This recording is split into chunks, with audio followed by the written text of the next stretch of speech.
নমস্কার, এভরিডেজ ব্লেসিংয়ে সকলকে স্বাগত জানাই। প্রিয় বন্ধুগণ, আজ আমি আপনাদের একজন পিতার কাহিনী শোনাতে চলেছি, যে পিতার কাছে ঈশ্বর তার একমাত্র পুত্রকে বলিদান করতে বলেছিলেন। সেই পিতার নাম অব্রাহাম আর তার ছেলের নাম ইসাক।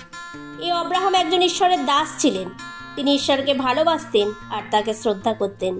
একদিন ঈশ্বর অব্রাহামের জীবনে মহাপরীক্ষা নিয়ে এলেন, আর তাই একদিন ঈশ্বর অব্রাহামকে ডাকলেন, অব্রাহাম। অব্রাহাম উত্তর করলেন, এই আমি। ঈশ্বর বললেন, তুমি তোমার একমাত্র পুত্র ইসাককে মরিয়া দেশে এক পর্বতের কথা আমি বলবো, সেখানে নিয়ে যাও আর তাকে হোমার্থে বলিদান করো। পরের দিন তিনি খুব ভোরে উঠে একটা গাধা, দুজন দাস আর সাথে ইসাককে নিয়ে বেরিয়ে পড়লেন, আর বলিদানের জন্য সঙ্গে কাঠও নিলেন। 3 দিনের দিন অব্রাহাম দূর থেকে সেই জায়গাটা দেখলেন যেখানে ঈশ্বর তাকে যেতে বলেছিলেন।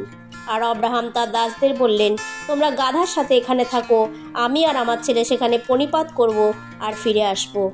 আর অব্রাহাম তখন হোম বলির জন্য কাঠ নিয়ে ইসাকের কাঁধে চাপিয়ে দিলেন, আর তিনি নিজের হাতে অগ্নি আর খড়গ নিয়ে দুজনে একসাথে এগিয়ে চললেন।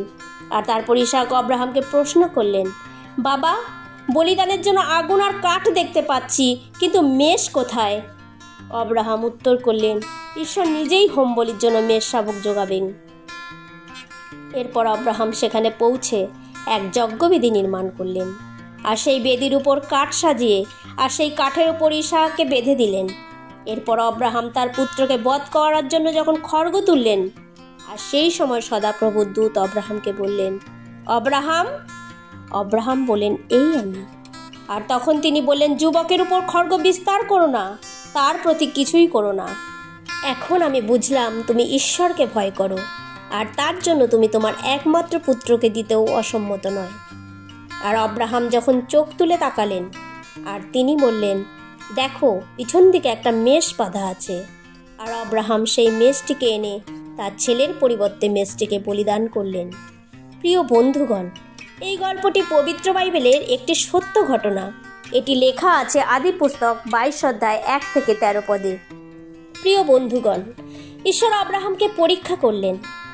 চিন্তা করুন, এমন এক পরীক্ষা যে তার একমাত্র পুত্রকে ঈশ্বর দিয়ে দিতে বললেন। আর অব্রাহাম ঈশ্বরকে কোনো প্রশ্ন করেননি যে, পিতা, তুমি আমাকে কেমন পরীক্ষায় ফেলেছ? তুমি যদি তাকে নিয়েই নেবে, তাহলে দিলে কেন? তুমি অন্য কিছু নাও, তুমি আমার ছেলেকে ছেড়ে দাও। তিনি বলেননি, এমনকি এটাও বলেননি যে, পিতা, আমি তো তোমাকে ভালোবাসি, তাহলে তুমি আমার ছেলেকে কেন চাইছো? আবার এটাও বলেননি যে, পিতা, ঠিক আছে, তুমি আমাকে একটু সময় দাও, যেন আমি আরেকটু সময় আমার ছেলের সাথে কাটাতে পারি। তিনি কিছুই বলেননি। অব্রাহাম পরের দিন সকালে উঠেই তৈরি হয়ে গেছিলেন তার ছেলেকে বলিদানের জন্য।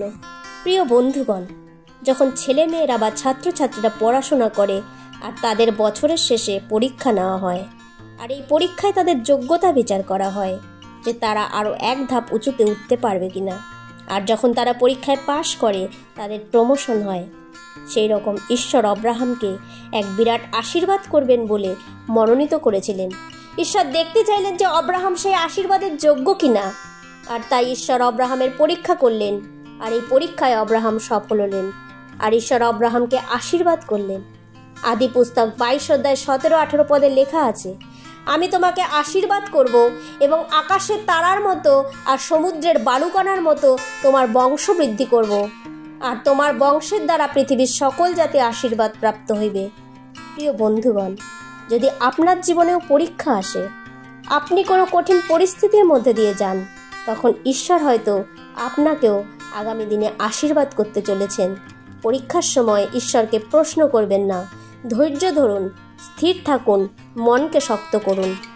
যাকোব 1 অধ্যায় 12 পদে লেখা আছে, ধন্য সেই ব্যক্তি যে পরীক্ষা সহ্য করে, কারণ পরীক্ষা সিদ্ধ হইলে পর সে জীবন মুকুট প্রাপ্ত হইবে। হ্যাঁ বন্ধুগণ, ঈশ্বর মঙ্গলময়, তিনি কখনো আপনার খারাপ চান না। তাই যদি আপনি পরীক্ষায় পড়েন, চিন্তা করবেন না। ঈশ্বর হয়তো সামনে আপনার জন্য কোনো উত্তম পরিকল্পনা করে রেখেছেন। ঈশ্বর আপনাকে আশীর্বাদ করুন। আসুন প্রার্থনা করি।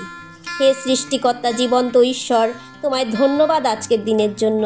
পিতা, যখন আমাদের জীবনে পরীক্ষার সম্মুখীন হতে হয়, কোনো কঠিন সময়ের মধ্যে দিয়ে যায়, তুমি সাহায্য করো যেন ধৈর্য ধরে সেই পরীক্ষায় উত্তীর্ণ হতে পারি। এই প্রার্থনা পিতা তোমার পুত্র প্রভু যিশুর নামে চাই, আমেন।